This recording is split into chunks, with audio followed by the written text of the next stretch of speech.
What it is, y'all, it's your old boy Pilk, and I'm coming back today with more Danmachi. And if you guys are enjoying these videos, make sure you hit that old thumbs up button, and make sure you subscribe and hit the notification bell to enjoy all the stuff, which is something I have to say, because algorithm really drives channels these days. So, let's get into this. Let's talk about this incoming banner, because I'm really liking this. Really liking this. First things first, cold hard facts. First summon is free. Yay! Second summon, basically 4th, 6th, 8th, and 10th. All even summons are guaranteed 4-star. Odd summons, with the exception of that first one, are all half price. So, it's a very inexpensive, in comparison to other banners, banner to hit. You're talking 2,800 Iris to max it out. There is another caveat to that, which really makes this nice, but we'll get to that here in a moment. Well, actually, we'll just talk about it now. On top of everything else, once all is said and done, we're going to have this heroic trial, which means you can get a free bond of one of these units. Now, which unit are you going to want to grab? Well, we'll talk about that on that video. A lot of it's going to come down to whether or not you value eyes over Ashuna, and I really like Ashuna. So let's not beat around the bush. Let's just talk about her, okay? First of all, facts. 3861 for HP, so a lot of HP. 2141 for physical attack, a great physical attack. Agility is 862, but she's not about the speed. She's about this number right here, endurance. 738 for endurance is a wild and crazy endurance stat. Once you start seeing wild and crazy endurance stats and a complete lack of agility, start thinking tank. This unit is a ridiculous tank. Skill 1. Now, I'll get into your skill order here in a moment. But skill 1, hear me out. Foes, plural, 60 MP cost. Foes, plural, super fire physical attack with ultra uncounter rate. Which means she might not get penetration, but she definitely will prevent at all costs counters. Now, it doesn't mean she's not going to get countered. It just means it's less likely. Ultra encounter rate and foes, plural, remove all AoE damage taken reduction buffs. So, in other words, if they have, like, you put in, AoE damage minus 15% on yourself, she removes it. She's going to come over, nope, that's gone. And on top of that, foes, plural, fire resist down 40%, and self, strength and fire attack damage 70%. So she's going to debuff fire attack damage, and she's going to buff herself like crazy. Now, here's where this gets a bit weird, because skill 2 is probably your primary skill. It's the one you're going to use first. She's kind of built upside down in that regard. But believe me, this is all, it makes total sense if you really think about it. Skill 2 is a 69, noise, MP cost. Self, physical resist and magic resist 60%. Okay? For 5 turns. And self, remove status debuffs, 3 additional actions, foes, plural, mid-fire physical attack with high penetration rate, and self, 30% heal. So let's look at this on a turn-by-turn basis. Turn 1, you're going to do skill 2. She's going to come out of the gate. She's going to lay this amazing foundation. She's going to build these awesome, like, defensive walls around herself. The foundation being she's setting up that heal on the next turn. She's giving you the walls are the 60% physical and magic resistance. So she's basically building a big, like, more or less fort around herself. She's putting up a force field. Turn 2, she's going to do skill 1. Super fire physical attack with ultra uncounter rate. So she's already hitting with a lower likelihood to be countered. Foes, plural, remove all damage taken, or AoE damage taken buffs. So in other words, with this hit, she's going to remove all of the buffs that reduce AoE damage taken. She's also going to debuff your opponent 40% to fire resistance. After all that is said and done, she's going to give herself a 70% strength and fire attack damage taken buff. So you really think she's probably not going to do any damage until turn 3. But wait, we have the additional action. So this is when the additional action comes in. So the first additional action, okay? She's going to hit with a foes, plural, mid-fire physical attack with high penetration rate. So it's going to have a lot of penetration to it. It's going to have the 70% buffs. It's going to have all the other damage buffs. It's going to have the debuffs on the opponent. And after that attack, she's going to heal herself 30% of her HP. So, she hits. The hit hurts. It's not the end of the world, but it definitely ain't going to feel great. And then she heals herself. So any damage she's taken on that turn, pretty much nullified. Probably any damage she's taken since the beginning nullified because of all those walls put up around her. So basically, think this unit is walking into battle with her shield out, but her sword definitely bared. Okay? This unit is going to be nasty. Turn 3. Skill 1. You're going to do skill 1 all over again. Any AoE damage resistance buffs, she's going to take down. If she has to reapply the fire buffs, fire debuffs, great. I'm going to assume she doesn't. So they're already going to have 40% fire resistance. You're already going to have strength and fire attack damage 70%. So when that connects, it's a super fire physical attack with ultra unguard rate, ultra uncounter rate, means she's going to hit stupid hard. And even though she's got her guard up, in the event, the odds of them actually being able to do a counter are pretty unlikely.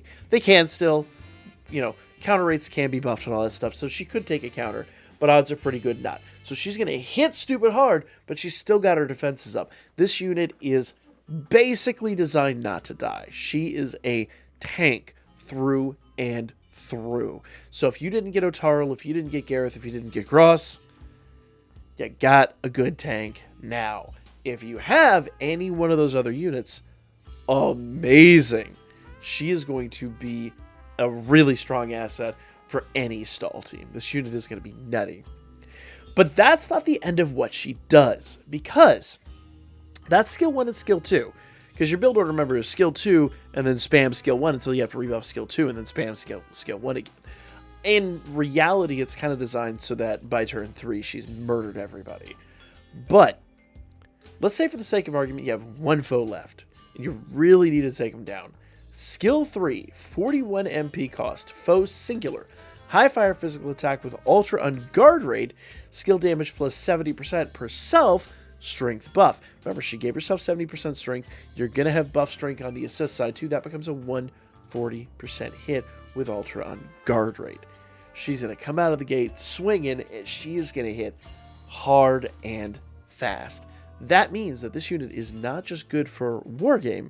This unit is also good for Record Buster. I said always, also good for Record Buster. Any fire Record Buster, she's going to be able to be a good unit. Not necessarily a unit that you're going to rely on as your DPS, but a good backup unit that's just sitting in the back, just beating the snot out of your opponent. And with her defenses up so high, she's not got any concerns about being taken down. She could be the last one standing in a lot of situations. Ashuna is nuts. I like her a lot. We haven't even gotten to her essay, because I love her essay. Now, hear me out on this. I'll read it out, and I'll kind of give you a concrete example. Foes plural, ultra fire physical attack with the ultra and guard rate, skill damage plus 70% per foe fire resistance debuff. So, you're going to hit them with fire resistance down 40% on the adventure side. You should also have it on the assist side, which is going to turn that an ultra and guard rate hit. It's going to turn that hit into a 140% attack. Now, if you want a concrete example of how hard this hits, think back to the Water Eyes. Water Eyes is an AoE unit with an 80% buff. Admittedly, it's a bigger buff. It's a bigger hit. But she comes down with that hit, and you already know that the I think I said eyes. The water Aisha. I said eyes. Aisha. The water Aisha is a beast. She can hit for 5+ million all opponents. So Ashuna is going to be able to do something extremely, extremely similar. She is going to be deadly. That's not the end of it, though. She's also going to give herself strength and fire attack damage plus 90%. So she gives herself a bigger buff. She probably won't need that. You're probably going to have the 100% and 120% buffs on the team still. But she is going to be a deadly, deadly hitter in that regard. This unit is a must-have, guys. 35% wind resistance counters our fire physical attack. Counters regular attack or fire physical. 35% strength, endurance, and dex. 20% damage on critical and penetration. 10% HP regen per turn. On top of 30%, she gets 10% no matter what. That's just as a passive. And she's an insect killer. You want this unit. This unit is going to be astounding. Mark my words. She's going to be a must-have for any fire team and any wargame team. But let's talk about Eyes, okay? Eyes is an assist. Self, strength and penetration rate plus 25%, fire attack damage and wind attack damage plus 20%. Now, the one downside to Eyes, the one reason that I'm not a huge fan of Eyes, is because Eyes is a self buff. That means that you tie this unit to the unit that you want to get this buff. The really nice part is, and the reason that she drops with the Shuna, is because you've got a Shuna basically as a tank and as a major hitter come turn 3, 4, 5. So, you basically, for Wargame, would put Eyes on Ashuna, and then Ashuna can stand alone in any team that doesn't necessarily have a good fire buff. So she's going to basically buff herself for that event. Now, the downside is you're not going to be able to get a lot out of the SA because we don't have a fire resistance debuff, but it is a fire attack damage buff, and she is going to basically turn any team that Ashuna goes onto into a decent support for fire damage. The downside is most of the time you're not going to use this. Eyes is a very, very, very conditional unit. She's not really going to be useful in 90% of situations, but you're going to get her when you're going after Ashuna anyway, so it's totally 100% worthwhile. And as I said before, don't forget, you have the Heroic Trial, so if you get Ashuna like +3, +4, it's not the end of the world. You can get a free bond of her. Once again, I would say, honestly, with as conditional as Eyes is, I think for the Heroic Trial, Ashuna is a better bet. But, once again, if you max Ashuna, then obviously it's a no-brainer, get the bond for Eyes. But nevertheless, remember, this is just a bond. You're not getting a unit out of this. This is a bond only. So if you didn't drop Eye, or if you didn't pull Eyes, you didn't pull Ashuna or whatever, and you want one, this is not going to give it to you. This is literally just a bond. You would still have to have the unit to utilize the bond out of here. So that is my 2 cents on this incoming banner. I think it is a phenomenal banner. I think it is a no-brainer. Make sure you hit it. Make sure you take advantage of it while it is here. It is going to be absolutely phenomenal. Ashuna is going to be an absolute beast.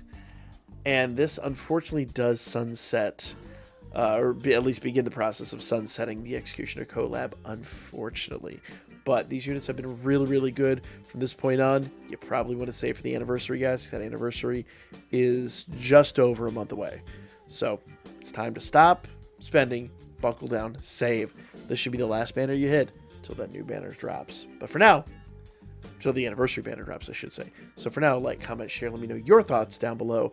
And if you do summon on her, let me know what kind of luck you get. Guys, once again, I don't know if I'm going to be live streaming this tonight. I'm going to go see Doctor Strange. I do have to drive quite a distance to go see it, so odds of me getting back in any real time to actually, like, stream this, highly unlikely. But if I do get the opportunity, I will post in the Discord and on Twitter, so you make sure you're in the Discord.